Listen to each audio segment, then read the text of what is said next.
السلام علیکم ورحمۃ اللہ وبرکاتہ۔ ان الحمد للہ نحمده ونستعینه ونستغفره ونؤمن به ونتوکل علیہ ونعوذ باللہ من شرور انفسنا ومن سیئات اعمالنا من يهده اللہ فلا مضل له ومن يضلل فلا هادی له واشهد ان لا الہ الا اللہ وحدہ لا شریک له واشهد ان محمدا عبده ورسوله اما بعد فإن خير الحديث كتاب الله وخير الهدي هدي محمد صلى الله عليه وسلم وشر الأمور محدثاتها وكل محدثة بدعة وكل بدعة ضلالة وكل ضلالة في النار. اللهم صل على محمد وعلى آل محمد كما صليت على إبراهيم وعلى آل إبراهيم إنك حميد مجيد. اللهم بارك على محمد وعلى آل محمد كما باركت على إبراهيم وعلى آل إبراهيم إنك حميد مجيد. وقال الله تبارك وتعالى في قرآن المجيد يا أيها الذين آمنوا اتقوا الله حق تقاته ولا تموتن إلا وأنتم مسلمون. رب اشرح لي صدري ويسر لي أمري واحلل عقدة من لساني يفقهوا قولي. ہر قسم کی تعریف، حمد و ثنا، کبریائی اور بڑائی اس اللہ رب العزت کے لیے ہیں جو تمام جہانوں کا پالنے والا رب ہے، اور اسی طرح اس کے آخری نبی محمد الرسول اللہ صلی اللہ علیہ وسلم پر بے شمار درود و سلام. حمد و ثنا کے بعد آج ہم لوگ جس عنوان کے تحت قرآن و سنت کی روشنی میں کچھ باتیں سننے والے ہیں وہ ہیں اللہ کے ڈر سے بہنے والے آنسو. اس موضوع پر آج میں آپ لوگوں کے سامنے کچھ باتیں سناؤں گا. دیکھیے، سب سے پہلے اللہ تعالیٰ کی بہت بڑی نعمتوں میں سے ایک بہت بڑی نعمت ہے آنکھ. اللہ تعالیٰ کی نعمتوں میں سے ایک بہت بڑی نعمت ہے آنکھ، اور اسی آنکھ سے ہم لوگ اللہ تعالیٰ کی نشانیوں کو دیکھتے ہیں. اسی آنکھ سے ہم لوگ کائنات کے دلکش مناظروں کا نظارہ کرتے ہیں. پھر اسی طرح یہی آنکھ اگر بگڑ جائے، یہی آنکھ اگر اس کا صحیح استعمال نہ کرے تو پھر یہ شیطان کے زہریلے تیروں میں سے ایک تیر بھی بن سکتا ہے. تو آنکھ کا صحیح استعمال ہمیں جنت میں بھی لے جا سکتا ہے، اور آنکھ کا غلط استعمال ہمیں جہنم میں بھی لے جا سکتا ہے. تو چلیے، آنکھوں کے تعلق سے کچھ آیتیں، پھر اس کے بعد کچھ حدیثیں سننے کے بعد بات کو آگے بڑھاتے ہیں. سب سے پہلے اللہ تعالیٰ سورہ نحل آیت نمبر 18 میں کہتا ہے وَإِن تَعُدُّوا نِعْمَةَ اللَّهِ لَا تُحْصُوهَا إِنَّ اللَّهَ لَغَفُورٌ رَحِيمٌ.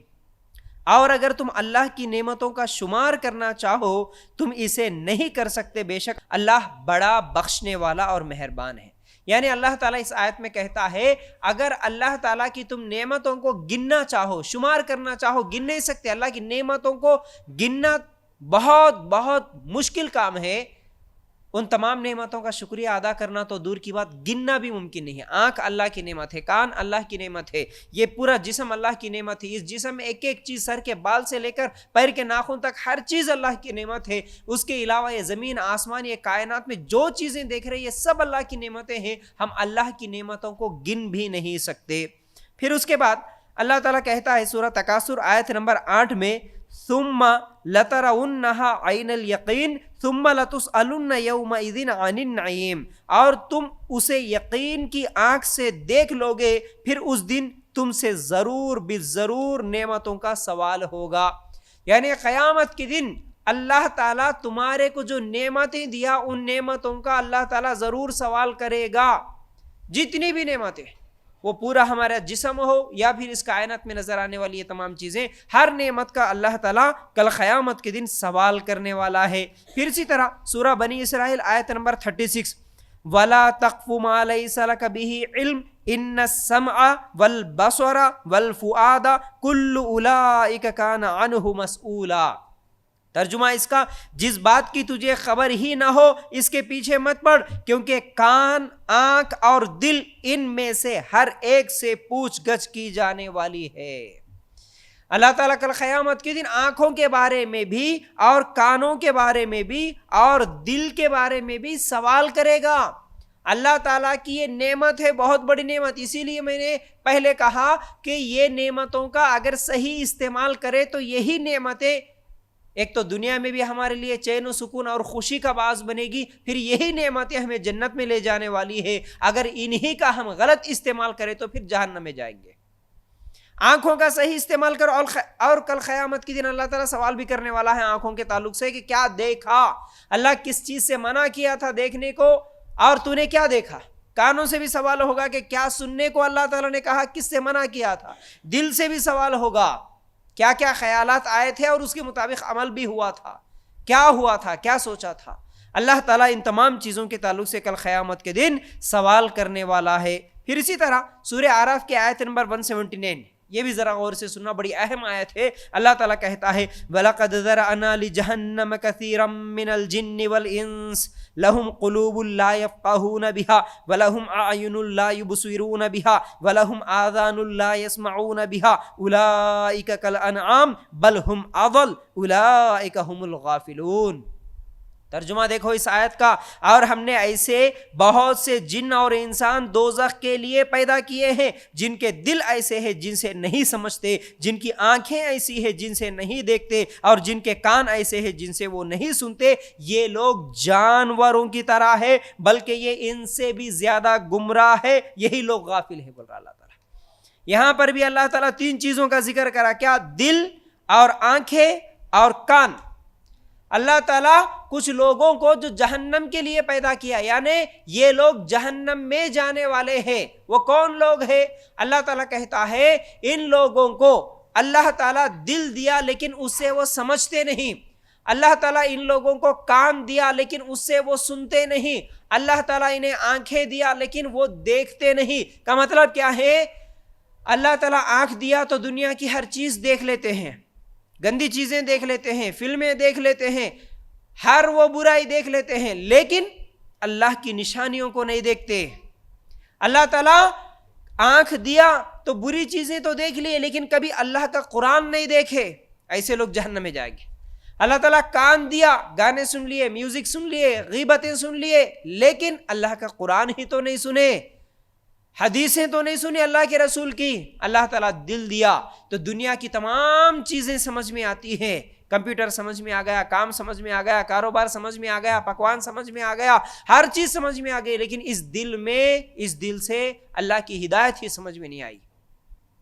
اس دل سے ہم لوگ اچھی چیز، جنت میں جانے کا راستہ کیا ہے، جہنم سے بچنے کا راستہ کیا ہے، یہی نہیں سوچے، تو پھر ایسے لوگ گمراہ ہیں اور ایسے لوگ ہی جہنم میں جانے والے ہیں، اور ایسے لوگوں کو اللہ تعالیٰ جانور کہا، بلکہ جانور نہیں بلکہ جانور سے بھی گئے گزرے لوگ ہیں۔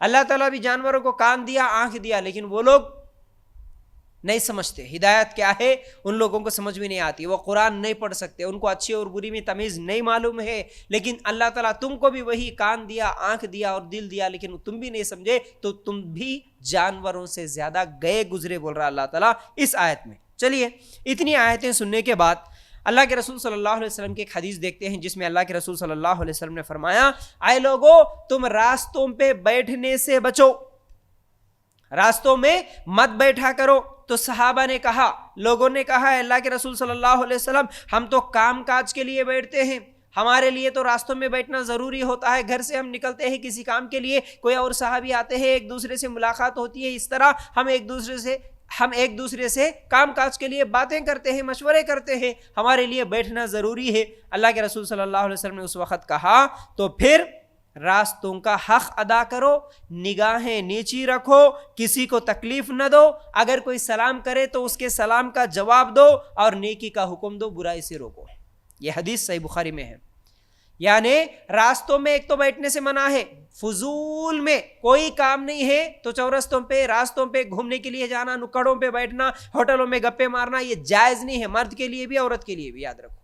آج مرد سمجھتا ہے کہ ہمارے لیے جائز ہے باہر گھومنا، نہیں، اللہ کے رسول صلی اللہ علیہ وسلم نے منع فرمایا۔ جب صحابہ نے کہا کہ کام ہمارے لیے ضروری ہے، کسی سے ملنا ہے، کسی سے بات کرنا ہے، اس لیے ہم لوگوں کو باہر جانا پڑتا، تو پھر اس وقت ان چیزوں کو یاد رکھو، کیا؟ نگاہوں کو نیچی رکھو، آنے جانے والوں کو غیر ضروری گھورتے ہوئے تکلیف نہ دو، پھر اسی طرح سلام اگر کوئی کرے تو جواب دو، اور راستے پہ بیٹھ کے بھی کوئی اگر برائی ہو رہی ہے تو پھر برائی سے روکو، اچھائی کا حکم دو، نیکی کا حکم دو۔ چورستے پہ بیٹھے، ہوٹلوں پہ بیٹھے، نکڑوں پہ بیٹھے، اذان ہوئی تو پھر آپ کے آس پاس اگر مسلمان ہے تو چلو بھائی نماز کو جائیں گے، وہاں پر بھی اگر کوئی گالی گلوچ کر رہا ہے, وہاں پر بھی چورستوں پہ, ہوٹلوں پہ, نکڑوں پہ کوئی میوزک سن رہا ہے, کوئی فلمیں دیکھ رہا ہے, کوئی بے حیائی والے باتیں کر رہا ہے, کوئی کسی کو چھیڑ رہا ہے, ایسے حالت میں اس برائی سے روکنا تمہارے لیے ضروری ہے. اس راستے پہ, اس ہوٹل پہ, اس چورستے پہ, اس نکڑ پہ اگر کوئی شرک کرتے ہوئے نظر آ رہا ہے, کوئی تعویذ بن کے نظر آ رہا ہے, تو پھر اسے اس وقت روکنا, بولنا تمہارے لیے ضروری ہے. یہ راستے کا حق ادا کرتے ہوئے اگر ضروری ہے تو اس وقت راستے پہ بیٹھو, ورنہ راستوں پہ بیٹھنا ضروری نہیں ہے, بولے اللہ کے رسول صلی اللہ علیہ وسلم. پھر اس کے بعد ایک اور حدیث جو ترمذی میں ہے, اللہ کے رسول صلی اللہ علیہ وسلم نے علی رضی اللہ تعالی عنہ سے کہا, ایک مرتبہ اللہ کے رسول صلی اللہ علیہ وسلم نے علی رضی اللہ تعالی عنہ سے کہا, اے علی, ایک بار نظر پڑ جانے کے بعد دوسری طرف مت دیکھ. پہلی تو معاف ہے لیکن دوسری معاف نہیں. مطلب اگر کبھی کسی غیر محرم عورت کو اگر تم دیکھ لیے, اسے بغیر پردے کے دیکھ لیے, تو پھر اگر اچانک غلطی سے نظر پڑ جائے تو پھر ایک نظر معاف ہے, دوسری نظر مت دیکھ, بولے اللہ کے رسول صلی اللہ علیہ وسلم. ہوتا ہے, ہو سکتا ہے کبھی ایسے ہی کسی کے گھر کے سامنے سے گزر رہے, کسی فنکشن میں گئے, یا پھر کبھی اتفاق سے کبھی کسی غیر محرم عورت پر اگر وہ بے پردگی کے حالت میں ہو, نظر پڑ جاتی ہے, پڑ گئی نظر سمجھ لو. لیکن ایک نظر اگر جو غلطی سے پڑ گئی وہ تو معاف ہے, لیکن ایک نظر کے بعد دوسری نظر معاف نہیں ہے. بولے ہمارے پاس کیا ہوتا, جان بوجھ کے عورتوں کو دیکھنے کے لیے ٹھہرتے ہیں چورستوں پر, جان بوجھ کے فنکشن ہالوں میں عورتوں کو دیکھنے کے لیے جاتے ہیں مرد حضرات, جان بوجھ کے عورتیں دکھانے کے لیے ٹھہرتی ہے اور مرد دیکھنے کے لیے ٹھہرتا ہے. اس میں مرد کی بھی غلطی ہے, عورت کی بھی غلطی ہے. عورت بن سنور کے سج کے جو جاتی ہے, کس کو, غیر محرموں کو دکھانے کے لیے تو جاتی ہے. بازار میں بھی جاتی ہیں تو آج اتنا افسوس کے ساتھ کہنا پڑتا ہے, خالی شاپنگ کو جانا ہے, چپل خریدنا ہے, سینڈل خریدنا ہے, چوڑیاں بھی خریدنا ہے, تو پورا بن سنور کے, پورا میک اپ کے ساتھ, پوری خوشبوئیں لگا کے کیا کیا کر کے جاتی ہیں آج عورتیں. کیوں جاتی ہیں؟ بازار میں کس کو دکھانا ہے؟ دکان والے کو دکھانا ہے, آنے جانے والے کو دکھانا ہے. نہیں دیکھنے والا بھی پلٹ کے دیکھنا ہے ایک مرتبہ. ایسا برقع پہنے, ایسے چین پہنے, ایسی حرکتیں, ایسی ہنسی مذاق, ایسا چیخنا چلانا اور ایسی خوشبو لگا کے جانا. خاص طور سے یہ بھی یاد رکھو, کتنی مرتبہ میں بولا یہ تمام چیزیں حرام ہے, جائز نہیں. حالانکہ خوشبو لگا کے باہر نکلنے والی عورت کے لیے اللہ کے رسول صلی اللہ علیہ وسلم نے کہا یہ ایسی ہے, ایسی ہے, ایسی ہے. صحابہ نے پوچھا اللہ کے رسول ایسی ہے کا مطلب کیا ہے؟ یہ زانی ہے, بولے اللہ کے رسول. اتنی بری بات کہ کوئی خوشبو لگا کے اگر نکلتی ہے بازار میں عورت تو وہ زانی ہے, زانی ہے, زانی ہے, بولے اللہ کے رسول صلی اللہ علیہ وسلم. آج تو عورتوں کو ہمارے صرف دینداری بولے تو خالی برقع پہن لیا ہو گیا بھائی ہم پردہ کر لیے. نہیں, برقعے کے ساتھ ساتھ یہ تمام چیزوں کا بھی پردہ ہو. جب آپ فنکشن ہال میں جا رہے, جب آپ بازار میں جا رہے, کوئی چیز خریدنے کے لیے جا رہے, تو آپ کے جسم پہ بجنے والے زیورات بھی نہ ہو, آپ کے چہرے پہ میک اپ بھی نہ ہو, کیونکہ وہ میک اپ کے وہ پاؤڈر کی بھی خوشبو آ سکتی ہے. اور اسی طرح پھر آپ کے کپڑوں میں بھی خوشبو, کچھ لوگ تو جان بوجھ کے لگا کے جاتے. بھائی ایک مرد اگر بازار میں ٹھہرا, اگر بازو سے عورت گئی اس کو پتہ ہی نہیں چلتا, لیکن جب خوشبو اگر لگا کے جائیں گے, ارے خوشبو کہاں سے آئی بول کے وہ پلٹ کے تو دیکھتا نا, تو ایسی عورت کو زانی بولے. ٹھیک ہے, کچھ لوگ تو وہ عطر وغیرہ نہیں لگاتے, لیکن آج کل تو وہ کپڑوں میں وہ کچھ ڈالتے نا بھائی خوشبو کی کوئی چیز, ہاں کمفرٹ, ہاں کمفرٹ کہتے ہیں, اور کیا کی پتہ نہیں کیا کیا چیزیں نکال کے رکھتے. اس میں کپڑے دھو کے جب آپ پہن کے جاتے, کس کو سنگھانے کے لیے جاتے؟ بولو, بڑی خطرناک بات ہے یہ. کیا ضرورت ہے آپ کو؟ آپ کا خوشبو, آپ کے کپڑوں کی خوشبو ہو, آپ کے جسم پہ لگی ہوئی خوشبو ہو, اور آپ کے جسم پہ جو بھی زیورات ہو, آپ کا میک اپ ہو, یہ سب آپ کے گھر کے اندر رہے. گھر کے اندر کوئی گناہ نہیں ہے, محرم مردوں کے سامنے لگاؤ, کوئی گناہ نہیں ہے, لیکن بازار میں نہیں, باہر نکلتے وقت نہیں, یہ جائز نہیں ہے. تو یاد رکھو اللہ کے رسول صلی اللہ علیہ وسلم نے کیا کہا ہے یہاں پر کہ تم ایک نظر اگر پڑ جائے تو نظر پھیر لو. ایک نظر معاف ہے, پہلی نظر معاف ہے, دوسری معاف نہیں ہے. اب ہمارے لوگ کیا کرتے, ایک نظر معاف ہے, کہتے چلو ایک ہی نظر دیکھیں گے, انہیں کہاں تک گئے تک وہاں تک پلک نہیں مارے جیسا دیکھتے رہتا ہوں, ایک ہی ہے ابھی نظر. نہیں, جائز نہیں ہے. ایک نظر اگر غلطی سے پڑ گئی تو نظر نیچے کر لینا ہے, نظروں کو پھیر لینا ہے, یاد رکھو. تو یہ نظروں کے تعلق سے اللہ کے رسول صلی اللہ علیہ وسلم نے کہا. اب نظروں کی حفاظت کیسے کریں, یہ بھی چند چیزیں انشاءاللہ سن لیجئے. تو پہلی چیز, نظروں کی حفاظت کیسے ہو. اگر نظر پڑ گئی کسی غیر محرم عورت پر تو اس وقت کیا کرنا ہے؟ فوراً نظر پھیر لینا، یہ پہلی چیز۔ دوسری چیز، نظروں کو جھکانے والی نکاح کر لینا۔ اللہ کے رسول صلی اللہ علیہ وسلم نے فرمایا نکاح آنکھوں کو نیچے کرتا ہے اور شرمگاہ کی حفاظت کرتا ہے، صحیح مسلم کی روایت ہے۔ اس لیے جتنے لوگ جن کا نکاح نہیں ہوتا وہی نوجوان خاص طور سے کیا ہے عورتوں کو دیکھنے کے لیے بازاروں میں ٹھہرتے ہیں، تو نکاح کر لینے کا اللہ کے رسول صلی اللہ علیہ وسلم نے حکم دیا، تو یہ بھی اس کے ذریعے سے بھی نظریں نیچی ہوتی ہے۔ اور تیسری چیز اللہ کا ڈر۔ اللہ کا ڈر کیسے؟ سورہ مومن آیت نمبر 19، اگر ہر مسلمان کو یہ آیت یاد ہو، یعلم خائنۃ الاعین وما تخفی الصدور، وہ آنکھوں کی خیانت کو اور سینوں کی پوشیدہ باتوں کو بھی جانتا ہے۔ کون؟ ہمارا رب آنکھوں کی خیانتوں کو اور سینوں میں چھپی ہوئی باتوں کو، پوشیدہ باتوں کو بھی جانتا ہے۔ میں مثال دے کے سمجھاتا ہوں، کئی مرتبہ سمجھایا، اگر کوئی عورت اس کے محرم مرد کے ساتھ مل کے گاڑی میں جا رہی ہے، بس میں جا رہی ہے، یوں سمجھ لو کہ اگر کوئی نوجوان لڑکی کالج کو جا رہی ہے، اس کو چھوڑنے کے لیے اس کا باپ گاڑی پہ بٹھا کے لے جا رہا ہے یا اس کا بھائی اسے گاڑی پہ بٹھا کے لے جا رہا ہے، وہ پورے برقعے میں ہے، صرف اس کی آنکھیں نظر آ رہی ہے، لیکن وہ بس میں بیٹھ کر یا گاڑی پہ یا بائک پہ بیٹھ کر چلتے ہوئے اگر بازو سے چلنے والے کسی نوجوان کو صرف آنکھوں سے اشارہ کرتی ہے تو سامنے بیٹھا ہوا باپ اسے نہیں پہچان سکتا، بس میں بیٹھی ہوئی اس کی بغل میں بیٹھی ہوئی اس کی ماں نہیں پہچان سکتی، لیکن ساتوں آسمانوں کے اوپر وہ رب پہچان لیتا ہے، دیکھ لیتا ہے، اس کے کھاتے میں گناہ لکھ دیا جاتا ہے کہ اس نے آنکھوں سے جو اشارہ کیا۔ آنکھوں کی خیانت کو بھی اللہ تعالیٰ جانتا ہے۔ اللہ تعالیٰ نے اس آیت میں کہا تمہارے دل میں کیا چل رہا ہے؟ تم کالج کو جا رہے ہیں، چھوڑنے والا باپ ہے، بھائی ہے، تمہارے ساتھ تمہارا شوہر ہے، لیکن تمہارے دل میں کیا ہے؟ کالج جانے کے بعد بے پردہ ہو کے بیٹھنا ہے، کالج جانے کے بعد دوسرے راستے سے نکل کے پارکوں میں گھومنا ہے، کالج جانے کے بعد چوری چھپے آپ کسی سے فون میں بات کرنا ہے، کیا کرنا ہے؟ تمہارے دل کے خیالوں کو اللہ تعالیٰ جانتا ہے۔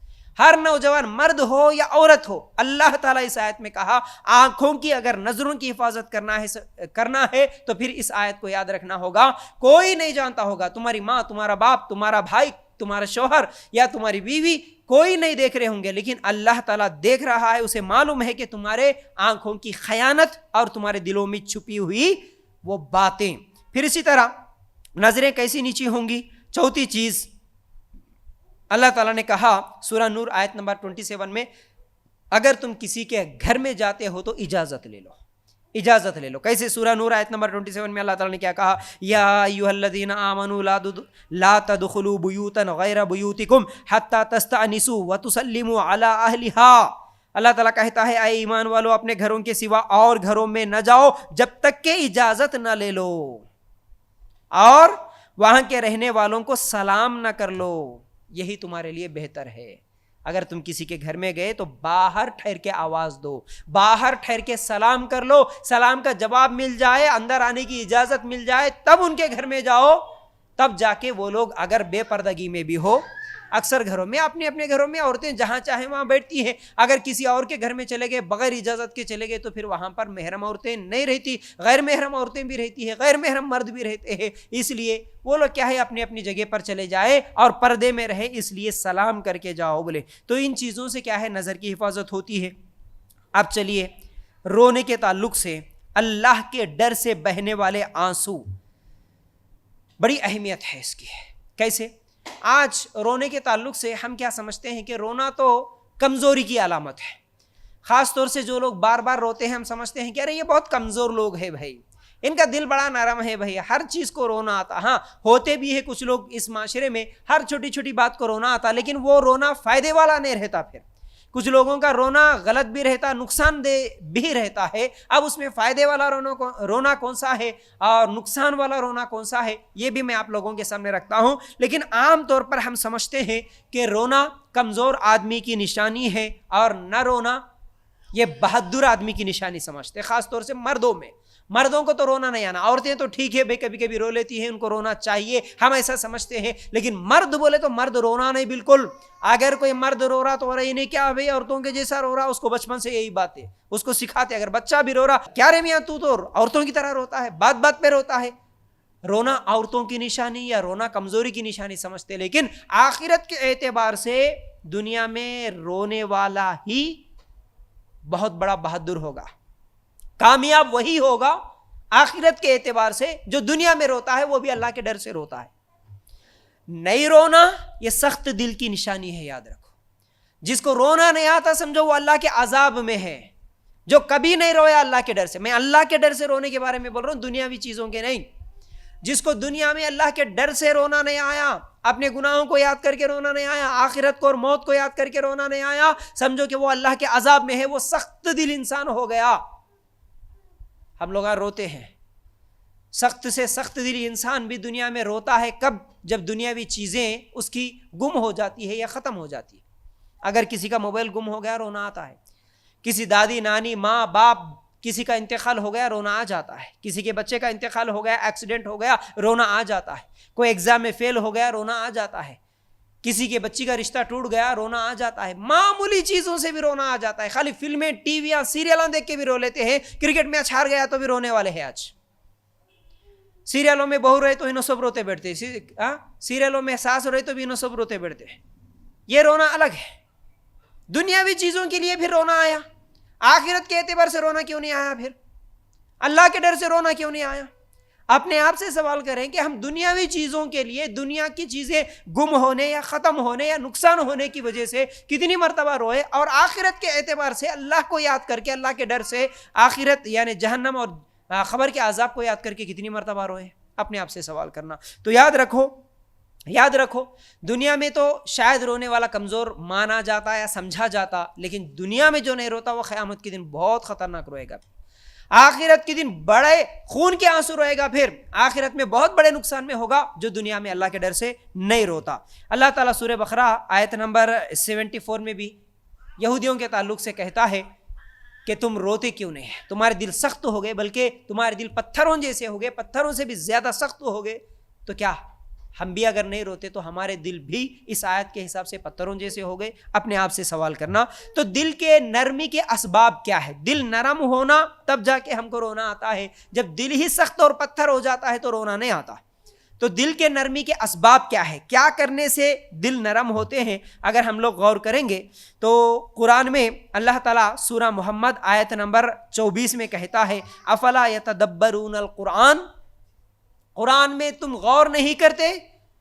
تو دل کے نرمی کے اسباب میں ایک سبب یہ ہے کہ اگر ہم دل کو نرم کرنا چاہتے ہیں, ہم بھی اللہ کے ڈر سے رونا چاہتے ہیں, تو قرآن میں تدبر کرو, قرآن میں غور و فکر کرو. قرآن پڑھنا نہیں, صرف پڑھنے کی الگ فضیلت ہے, تلاوت کی الگ فضیلت ہے. قرآن میں غور کرنا, تدبر کرنا, سمجھتے ہوئے پڑھنا, ترجمے کے ساتھ پڑھنا, رک رک کے پڑھنا, تب جا کے پھر یہ قرآن میں تدبر کرنا ہے. تو جب ہم قرآن میں غور و فکر کریں گے, تدبر کریں گے, ہمارے دل نرم ہوتے ہیں. دوسری چیز کیا ہے؟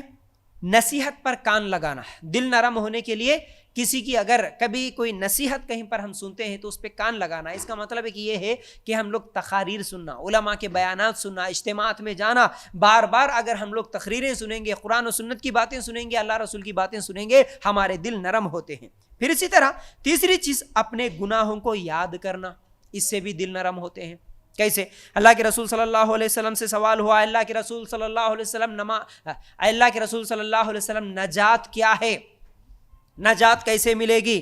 اللہ کے رسول صلی اللہ علیہ وسلم نے جواب دیا زبان کی حفاظت کرو اور تمہارا گھر تمہارے لیے کشادہ ہو.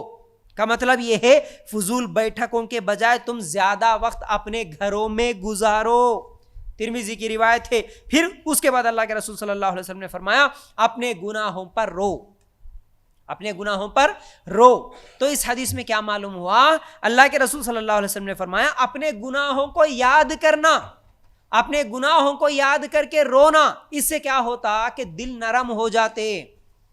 گناہوں کو یاد کرنا, اکیلے میں کوئی نہیں دیکھ رہا, تہجد میں اٹھے, رات کو سب سو گئے, اس کے بعد یا گھر میں کوئی نہیں ہے, اس وقت اگر ہم 2 رکعت نماز پڑھے یا قرآن کی تلاوت کرے یا ذکر کرے, پھر اس کے بعد اگر 2 ہاتھ اٹھائے ہمارے اللہ تعالیٰ سے دعا کرتے ہوئے, اپنے گناہوں کو یاد کرتے ہوئے, یا پھر سجدے میں سر رکھے ہوئے ہیں, اس کے بعد اپنے گناہوں کو یاد کرو, رونا آتا ہے. اس سے دل نرم ہوتے ہیں. کوئی نہیں دیکھ رہا مجھے, لیکن میرا رب دیکھ رہا. میں میرے دل کی تکلیف اللہ کے سامنے سنا رہا ہوں, سنا رہی ہوں. اللہ مجھے معلوم نہیں تھا اتنے گناہ ہو گئے, اللہ میں اتنی نمازیں چھوڑ دیا, اللہ اتنے غلط کام میرے سے ہو گئے. اپنے گناہوں کو یاد کرو, ایک مرتبہ سجدے میں سر رکھو, اللہ سے یہ باتیں دل میں سوچتے ہوئے آپ بولو، آپ مانگو، آپ معافی مانگو، تو اپنے گناہوں کو یاد کر کے رونے سے دل نرم ہوتے ہیں۔ پھر اسی طرح توبہ کرنا، چوتھی چیز، اللہ کے ڈر سے گناہ کی معافی طلب کرنے، اللہ کی طرف رجوع کرنا، یہ توبہ کرنا ہے۔ توبہ کرنا، اللہ سے معافی مانگنا، اس سے بھی کیا ہے، دل نرم ہوتے ہیں۔ جو توبہ نہیں کرتا، جو معافی نہیں مانگتا، اس کے دل پہ کالا دھبا بیٹھ جاتا ہے ہمیشہ۔ تو اس لیے بار بار توبہ کریں، جب بھی گناہ ہوا تب ہم بار بار توبہ کریں گے، معافی مانگیں گے تو پھر دل نرم ہوتے ہیں۔ پانچویں چیز، نفل نمازیں پڑھنا، نفل نمازیں پڑھنے سے بھی دل نرم ہوتے ہیں۔ چھٹویں چیز، دنیا سے بے نیازی، یعنی لوگوں کو دیکھ کر کہ ارے انہوں اتنا کما لیے، انہوں اتنا جما لیے، انہوں کیا ہے، اتنا انجوائے کر رہے ہیں، ان کے پاس تو یہ گاڑی آ گئی، ان کے پاس تو یہ گھر آ گیا۔ یہ دنیا کی محبت چھوڑ کے، چاہے وہ مال کی ہو، پیسوں کی ہو، سونے چاندی کی ہو یا گاڑیوں کی، دنیا سے بے نیازی، اللہ مجھے جتنا دیا اتنا الحمدللہ بولو، تو پھر دل نرم ہوتے ہیں۔ پھر اسی طرح موت کو یاد کرنے سے دل نرم ہوتا ہے، مجھے ایک دن مرنا ہے، مرنے کے بعد میری کیا حالت ہوگی، اس طرح اپنی موت کو یاد کرو، اس وقت دل نرم ہوتا ہے، رونا آتا ہے۔ پھر اسی طرح آٹھویں چیز، ذکر کرنے سے، ذکر کرنا، اللہ کی ذکر کرنے سے بھی، اللہ کی یاد کرنے سے بھی دل نرم ہوتے ہیں۔ یہ 8 چیزیں سننے کے بعد چلیے اب بات کو آگے بڑھاتے ہیں۔ رونا اللہ کے ڈر سے آنسوؤں کا نکلنا۔ ابن قیم رحمۃ اللہ علیہ کہتے ہیں رونا 10 قسم کا ہوتا ہے۔ عام طور پر جو انسان روتا ہے وہ 10 وجوہات کی وجہ سے روتا ہے، 10 قسم کا رونا ہوتا ہے۔ اس میں سے پہلی چیز یہ ہے رحمت اور رقت کا رونا، جیسے کسی کو تکلیف میں دیکھ کر ہم کو رونا آتا ہے، کسی کی تکلیف۔ ابھی تو ہم لوگ یہ جو غزہ کی ویڈیوز دیکھیں تو میں سمجھتا ہوں تقریباً مسلمان ان ویڈیوز کو دیکھنے کے بعد ان کو رونا آیا ہوگا۔ یہ رحمت اور رقت کا، کسی کو بھی تکلیف میں دیکھے تو ہم لوگوں کو بھی رونا آتا ہے، جیسا کہ ٹی وی سیریل دیکھ کے بھی رونے والے ہیں، ابھی میں نے کہا۔ تو اسی طرح کسی کو تکلیف میں دیکھ کر رونا، یہ پہلی قسم کا رونا ہے۔ پھر اسی طرح دوسرا، خوف اور خشیت سے رونا، وہ اللہ کے ڈر سے رونا ہو یا پھر مخلوق کے ڈر سے رونا ہو، خوف سے، ڈر سے رونا آتا ہے کسی کو دیکھ کے، ٹھیک ہے نا، کسی کو دیکھ کے، کوئی ڈراؤنی چیز دیکھ کے بھی رونا آتا ہے یا پھر اللہ کے ڈر سے بھی رونا آتا ہے۔ تیسری چیز، محبت میں رونا، کسی کی یاد آتی ہے، کسی کو ماں کی یاد آ گئی، کسی کو شوہر کی یاد آ گئی، کسی کو بیوی کی یاد آ گئی، کسی کو اللہ کی یاد آئی، کسی کو اللہ کے رسول کی یاد آئی، یہ محبت ہے، جس سے محبت ہوتی ہے اس کی یاد میں رونا، تیسری قسم کا رونا ہے۔ چوتھا، خوشی میں رونا، بہت دنوں کے بعد اگر بچی کا رشتہ آ گیا۔ اب جتنے بھی لوگ بچی کی شادی ہوتی نا، ایک تو دیکھیے شادی سے پہلے بچی کی کب شادی ہوتی بول کے ٹینشن رہتا، لیکن شادی ہو کے جب بچی گھر چھوڑ کے جا رہی ہے تو سب کے سب روتے ہیں، کیوں؟ یہ محبت کا رونا ہوتا ہے، سمجھ رہے نا۔ تو یہ بھی خوشی میں رونا، یعنی اتنی دن سے جو انتظار کر رہے تھے وہ خوشی کا وہ خوشی کی گھڑی آ گئی، تو یہ خوشی کا رونا ہے۔ پھر اسی طرح پانچویں چیز، تکلیف کی وجہ سے رونا، کوئی بیماری ہے یا کوئی کسی کا ایکسیڈنٹ ہو گیا ہے، درد ہو رہا ہے، تکلیف میں بھی ہم لوگوں کو رونا آتا ہے۔ پھر اسی طرح غم کی وجہ سے رونا ہے۔ غم کس چیز کا ہوتا ہے؟ جو گزر گئے دن اچھے تھے اس کو یاد کر کے روتے ہیں۔ ماں کسی کی مر گئی، بہت دن ہو گیا لیکن یاد آئی، رونا آتا ہے۔ باپ کا انتقال ہوا، بہت دن ہو گیا، غم ہو رہا ہے، یاد آتا ہے، تو پھر اس وقت بھی روتا ہے انسان۔ ساتویں چیز، کمزوری کی وجہ سے رونا، بوڑھا ہو گیا، کمزور ہے، رونا آتا ہے، دشمن سامنے ہے، کمزور ہے، رونا آتا ہے۔ پھر اسی طرح آٹھویں چیز، دکھاوے کا رونا، جو خاص طور پر ہمارے میتوں میں ہوتا ہے، دکھاوے کا رونا نہیں آتا، لیکن خالی منہ پہ آنکھوں پہ پلو اوڑھ کے روتے رہتے، ونیاں ڈال کے روتے رہتے، کیوں بولے تو آنسو نکلتے ہی نہیں ہے، خالی پکارنا بس، یہ دکھاوے کا رونا ہوتا ہے۔ ایک کو دیکھ کے ایک رونا شروع کر دیتے ہیں، دکھاوے کا رونا۔ پھر اسی طرح اجرت پہ رونا، کرائے پہ رونا، 9ویں چیز، بہت سارے لوگ ہوتے ہیں میت پہ رونے کے لیے کرائے پہ بھی لوگوں کو لے کے آتے ہیں تاکہ رونے والے زیادہ ہونا بول کے۔ اور خاص طور سے اس کو اگر ہم لوگ دوسری مثال بھی لے لیں گے تو جیسے ٹی وی سیریلوں میں یا فلموں میں رونے والی، یہ بھی پیسے لے کے روتی ہیں، وہ حقیقت میں تو روتی نہیں نا، تو یہ کرائے پہ رونا ہوتا ہے۔ اور 10ویں چیز، موافقت میں رونا، یعنی کسی کو روتے ہوئے دیکھ کر خود رونا، وجہ کچھ بھی نہیں ہے لیکن انہوں رو رہے، ان کو دیکھ کے میں بھی رو لیا، سمجھ رہے نا۔ تو یہ 10 قسم کا رونا ہوتا ہے، ابن قیم رحمۃ اللہ علیہ اپنی کتاب میں لکھتے ہیں۔ تو چلیے اب رونے کے تعلق سے ان تمام اب یہ جو 10 قسم کے رونے ہیں نا، ان تمام رونے والی چیزوں میں، رونے کے اقسام میں فائدے والا رونا وہ ہے جو اللہ سے ڈر کے روتا ہے بس۔ باقی جتنا بھی رونا روتے ہیں نا ہم لوگ، اس سے کسی کو ثواب ملنے والا نہیں ہے۔ خوشی سے رو رہے یا پھر دنیا کے ڈر سے رو رہے، غم میں رو رہے، بیماری میں رو رہے، ان تمام چیزوں میں سب سے بہتر رونا جو ثواب کے اعتبار سے اور نیکیوں کے اعتبار سے آخرت کے اعتبار سے بہتر رونا یہ ہے، فائدے والا رونا یہ ہے، جو اللہ کے ڈر سے روتا ہے وہ فائدے والا ہے. ٹھیک ہے، چلیے بھائی. اب اس کے بعد قرآن نکال کے اگر ہم لوگ دیکھیں گے، سورہ مریم ہے، آیت نمبر 58. اللہ تعالیٰ کہتا ہے اولئک الذین انعم اللہ علیہم من النبیین من ذریۃ آدم وممن حملنا مع نوح ومن ذریۃ ابراہیم واسرائیل وممن ہدینا واجتبینا اذا تتلی علیہم آیات الرحمن خروا سجدا وبکیا.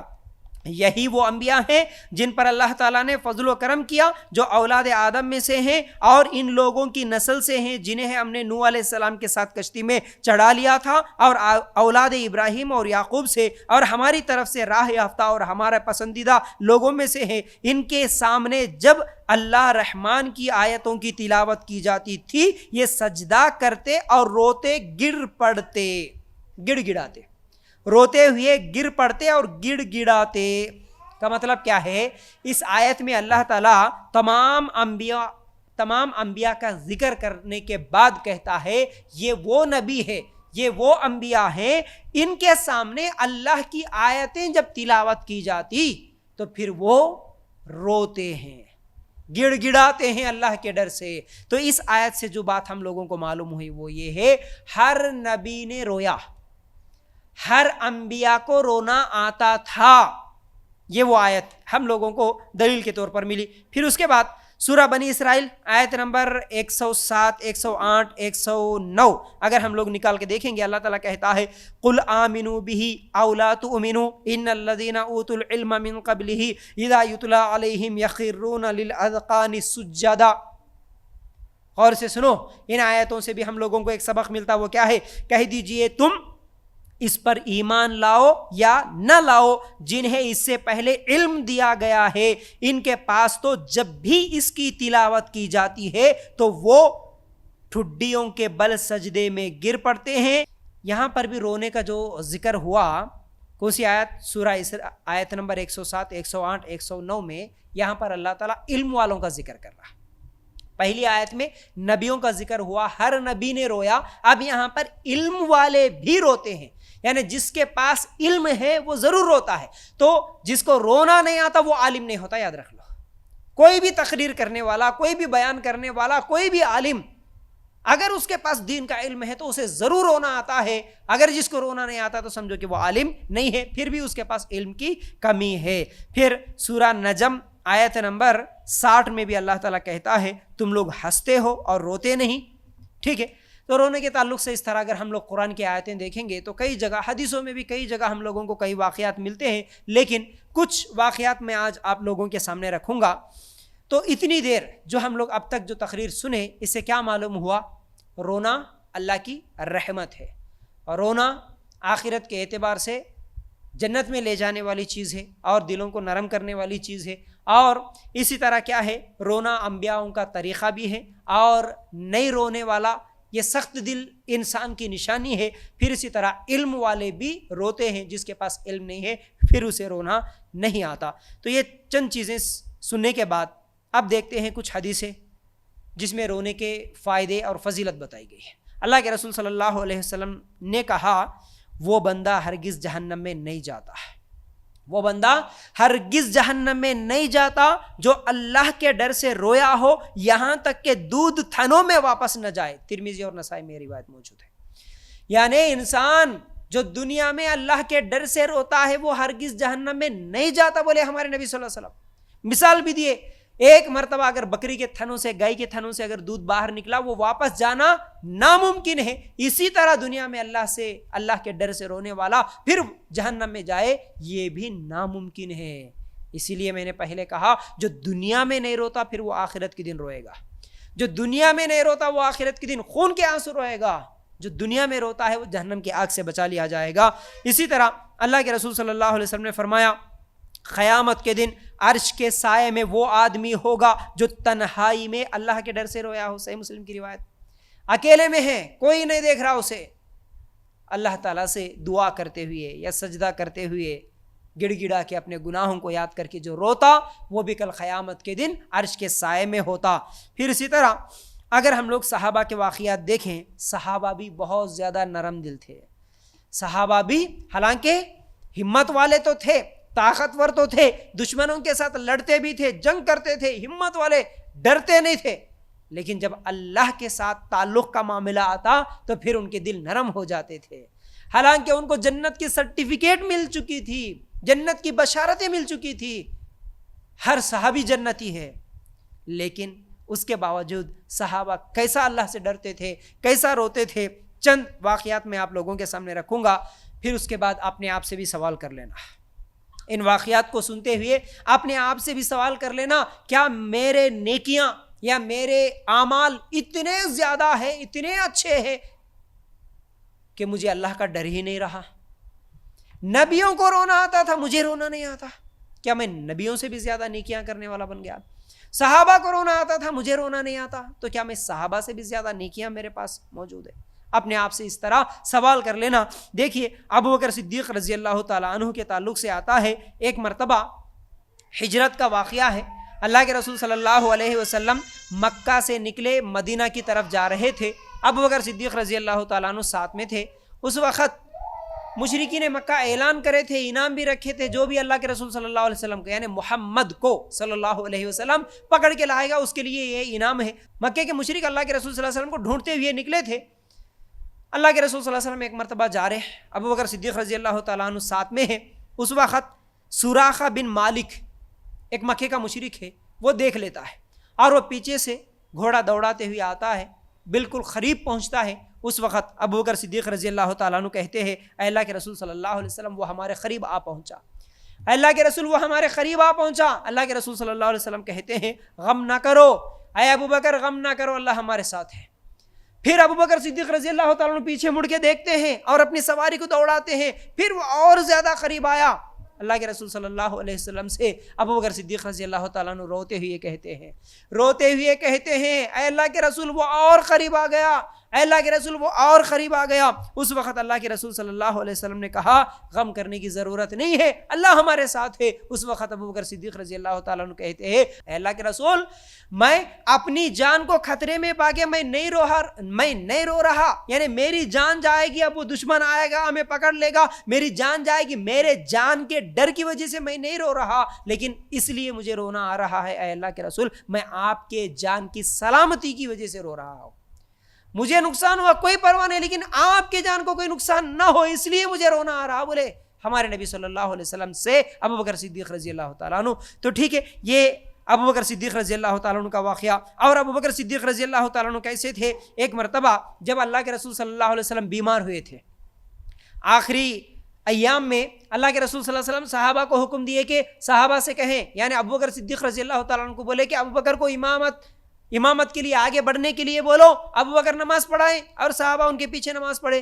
اس وقت عائشہ رضی اللہ تعالیٰ عنہ کہتی ہے، میرے باپ ابو بکر صدیق رضی اللہ تعالیٰ عنہ امامت نہیں کرا سکتے، اے اللہ کے رسول، ان کے رونے کی وجہ سے وہ نماز پڑھا نہیں سکتے، آپ ان کو کیوں حکم دے رہے؟ یعنی اتنے نرم دل تھے ابو بکر صدیق رضی اللہ تعالیٰ عنہ. عائشہ رضی اللہ تعالیٰ عنہ کو بھی معلوم تھا کہ ابو بکر صدیق رضی اللہ تعالیٰ عنہ جب نماز کے لیے ٹھہرتے تو اتنا زیادہ روتے، ان کے رونے کی وجہ سے وہ نماز بھی نہیں پڑھا سکتے. ٹھیک ہے، پھر اسی طرح اگر ہم لوگ اور بھی واقعات دیکھیں، اللہ کے رسول صلی اللہ علیہ وسلم صحابہ کے ساتھ بیٹھے ہوئے ہیں اور کیا بول رہے؟ اے صحابہ، اللہ تعالیٰ ایک بندے کو یا تو دنیا یا نہیں تو اللہ کے پاس جو چیز ہے وہ، ان دونوں میں سے کسی ایک چیز کو چن لینے، ایک چیز کو منتخب کر لینے کی اجازت دی ہے، تو وہ بندہ اللہ کے پاس جو ہے اسے پسند کر لیا، اسے چن لیا. یہ بات سنتے ہی ابو بکر صدیق رضی اللہ تعالیٰ عنہ رونا شروع کر دیے. پورے صحابہ حیران پریشان اور کہنے لگے کہ اس بوڑھے کو کیا ہو گیا، یہاں پر رونے کی کیا بات ہے؟ اللہ کے رسول بولے سو بات کیا ہے اور ان کو رونا کیوں آ رہا؟ بعد میں پوچھا گیا، بعد میں سوال ہوا تو ابو بکر صدیق رضی اللہ تعالیٰ عنہ اس بات کو اصل میں سمجھ گئے تھے. کس بات کو؟ اللہ کے رسول صلی اللہ علیہ وسلم جو بول رہے نا، ایک بندے کو اللہ تعالیٰ دو میں سے کسی ایک چیز کو پسند کر لو، بولا یا تو دنیا یا تو پھر اللہ کے پاس جو ہے وہ. اس کا مطلب وہ جو بندہ ہے وہ خود اللہ کے رسول صلی اللہ علیہ وسلم ہے، اور دنیا کو پسند کرتے یا اللہ کے پاس جو جنت ہے اسے پسند کرتے تو اس وقت اللہ کے رسول جنت میں جانے کو پسند کر لیے. اس کا مطلب اللہ کے رسول صلی اللہ علیہ وسلم کی موت کا وقت قریب آ گیا.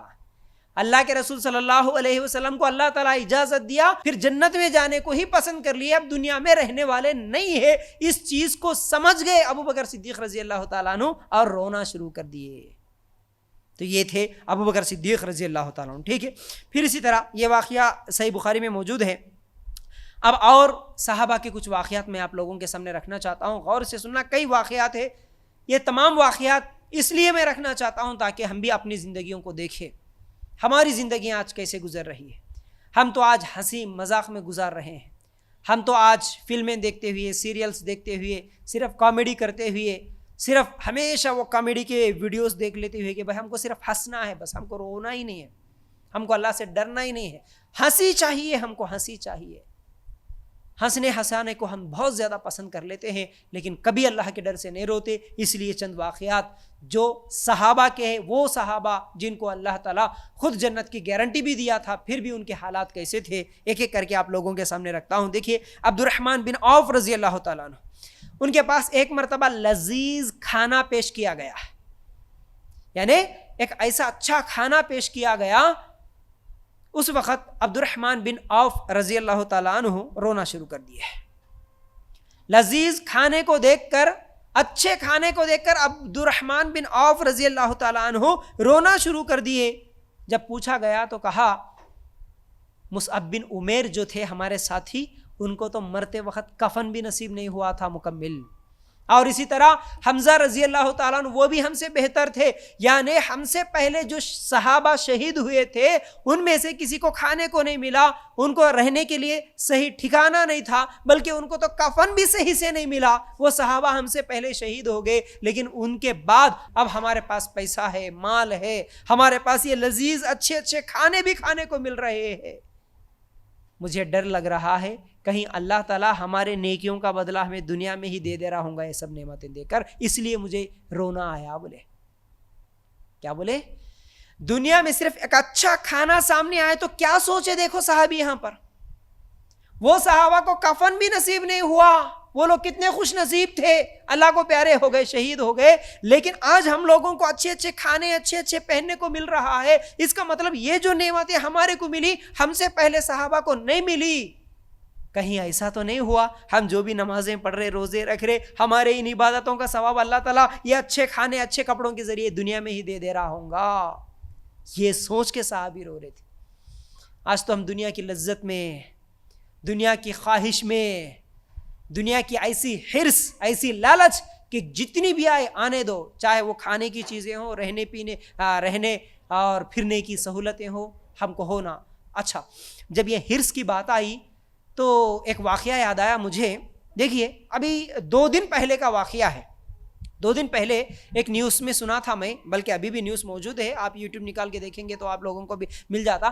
ایسی حرص ہو گئی آج لوگوں کو, ایسی لالچ ہو گئی. حالانکہ دنیا میں جہیز کے بارے میں بولنے والے اتنے زیادہ تقریریں کر رہے ہیں, بول رہے ہیں, اس کے باوجود مسلمانوں کی حالت ایسی ہے. یہ کون سا بھائی, کیرلا کا واقعہ ہے. کیرلا میں ترووننتپورم, وہاں پر ایک ڈاکٹر لڑکی, 26 سال کی لڑکی ہے, اور اس کے ساتھ ہی پڑھنے والا ایک مسلمان لڑکا. آپس میں دونوں کی محبت ہو جاتی ہے. کئی دنوں سے یہ لوگ ریلیشن شپ میں بھی ہوتے ہیں.